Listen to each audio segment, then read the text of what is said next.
Ассалаумағалейкум, құрметті достар. Біздің сіздермен бөлісіп отыруға дайындаған екінші кітабымыз «Сахабалар өмірінің суреттері. Суару мин хаяти сахаба». Бұл кітаптың жазушысы доктор Абдурахман Рафатул Баша. Жалпы жазушыға көп тоқталмай қояйық. Тек бұл кісі Стамбул қаласында Әл-Фатих қабірінде сахабалар мен табиғиндармен бірге жерленген. Бұл кісі өмірінде осы сахабаларды жақсы көріп, солармен бірге болуды қалаған. Бұл кітаптағы ең алғашқы сахаба Анас ибн Малик әл-Ансаридің радиаллаху анху өмірі баяндалады. Бұл сахабаға пайғамбарымыз саллаллаху алейхи вассалам көп дұға еткен. Соның бірі Аллахумма рзуқху малан ва валадан ва барик лаху. Алла тағала Анас ибн Маликке мал дүние, бала шаға бер және оған берекеңді бер деп дұға еткен. Пайғамбарымыз саллаллаху алейхи вассалам дұғасын Алла тағала қабыл етіп, Анас ибн Малик ансарлардың ішінде ең дәулеттісі, балалары көп, тіпті 100-ден асқан немерелі болған. Өміріне береке кіріп, 103 жас жасаған екен. Енді өміріне егжей-тегжейлі тоқталсақ, Анас ибн Маликке анасы Әл-Ғумайса кішкентай кезінен балаға шахаданы үйреткен. Таза жүрегін пайғамбарымызға саллаллаху алейхи вассалам деген махаббатқа толтырған. Анас ибн Малик пайғамбарымыз саллаллаху алейхи вассалам туралы сөздерді естіп ғашық болды. Және пайғамбарымызға баруды қатты қалады. Бірақ көп өтпей Мадинада сондай жақсы хабар тарады. Алланың елшісі және оның досы Абу Бәкір Сиддиқ Мадинаға қарай жолға шыққандағы бұл хабарды естіп барлық үй, барлық жүрек қуанышқа, бақытқа толды. Көздер мен жүректер пайғамбарымыз келе жатқан жолға байланды. Сондай бір керемет таңда біреулер айқайлады: Мұхаммед келе жатыр. Мадинаға жақындады. Барлық кісілер мен балалар сол бағытқа қарай топ-топ болып жарыса жөнелді. Олардың алдың қатарында Анас ибн Малик те болды. Ол кезде Анас ибн Малик 10 жаста еді. Сөйтіп пайғамбарымыз саллаллаху алейхи вассалам досы Абу Бәкір Сиддиқпен бірге келеді. Бұл күн сондай ұмытылмайтын күн болды. Анас ибн Малик бұл күнді өмірінің соңғы сәтіне дейін есіне алып өткен. Пайғамбарымыз саллаллаху алейхи вассалам Мадинаға орналаспай жатып, оған Анас ибн Маликтің анасы Умайса келеді де сәлем беріп былай дейді: «Иә Аллахтың елшісі, ансарлардан ешкім қалмады сізге бір кезде керегіңізге, қызметіңізге жарайтын зат сыйламаған. Ал менде ештеңе жоқ, тек мына баладан басқа. Осыны алыңыз да қалағаныңызша қызметіңізге пайдаланыңыз» дейді. Пайғамбарымыз саллаллаху алейхи вассалам Анас ибн Маликті көркем қарсы алып, басына сипайды да отбасына қосады. Осылай Анас ибн Маликтің өміріндегі бақытты күндер басталады. Пайғамбарымыздың саллаллаху алейхи вассалам қанатының астында толық 10 жыл бақытты ғұмыр кешеді. Тұла бойы пайғамбарымыздың саллаллаху алейхи вассалам әдемімен сусындайды. Көкірегі хадистер мен білімге толады. Басқа ешкім білмейтін хабарларды, сырларды осы Анас ибн Малик білетін еді. Осылай әке баласына көрсетпеген қарым-қатынасты көреді.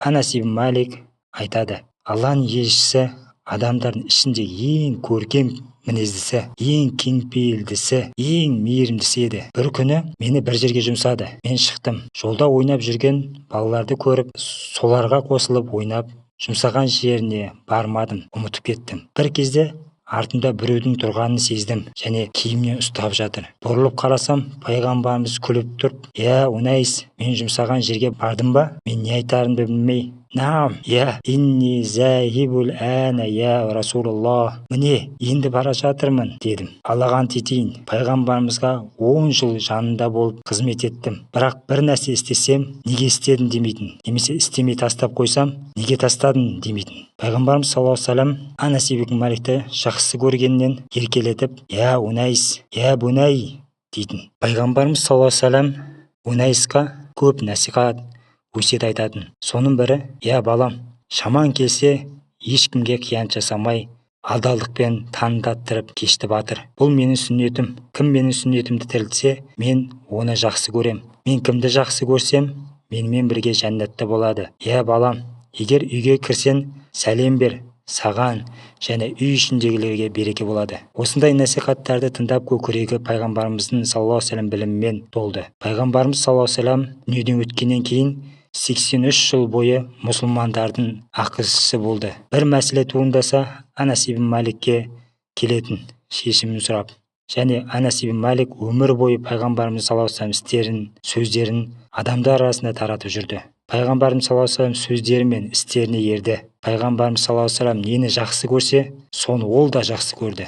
Нені ұнатпаса, ол да ұнатпады. Анас ибн Малик өмірінде 2 күнді көп еске алатын. Бірі пайғамбарымыз саллаллаху алейхи вассаламның Мәдинаға келуі. Ол кезде сондай бақытты болатын. Ол күні Мәдинада барлық нәрсе жарқырап, жан біткендей болған. Ал екінші күні пайғамбарымыздың саллаллаху алейхи вассаламның Аллаға қайтуы. Бұл күнде есін түсірсе, өксіп жылайтын.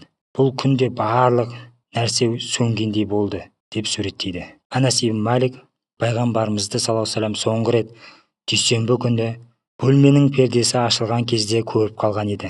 Сол күні барлық адамдар Абу Бәкірдің артында мазасыз, толқыған күйде тұр еді. Осы күні пайғамбарымыз саллаллаху алейхи вассалам Аллаға қайтады. Анас ибн Маликтің радиаллаху анху өте қатты үміті болды. Ақырет күні пайғамбарымыздың саллаллаху алейхи вассалам шапағатынан көп айтатын: мен үміттенемін, қиямет күні Алланың елшісін кездестіретінімді, және пайғамбарымызға саллаллаху алейхи вассалам айтамын: я Расулаллах, хаза хуайдимука Унайс, я Расулаллах, бұл сенің кішкентай қызметшің Унайс қой деп. Сөйтіп өмірінің соңғы сәттерінде қатты ауырып, калиманы көп қайталап жатып өмірден өтеді. Өмірінің соңындағы өсиетінің бірі пайғамбарымыздан саллаллаху алейхи вассалам қалған аса таяқты өзімен бірге көмуді қалайды. Анас ибн Малик радиаллаху анху пайғамбарымыздан саллаллаху алейхи вассалам хадис жеткізушілердің 3-шісі болған. Міне осылайша Анас ибн Маликтің радиаллаху анху өмірін қысқаша суреттеп шықтық. Шамамыз жеткенше басқа сахабаларды айтып өтеміз. Бізге жазылуды ұмытпаңыз. Алла әрі қарай да ісімізге жеңілдік берсін. Біздің каналға жаңадан жазылушылар, бұл кісілерге Алла разы болсын. Сіз де жазылуды ұмытпаңыз. Ассаламу алейкум ва рахматуллахи ва баракатух.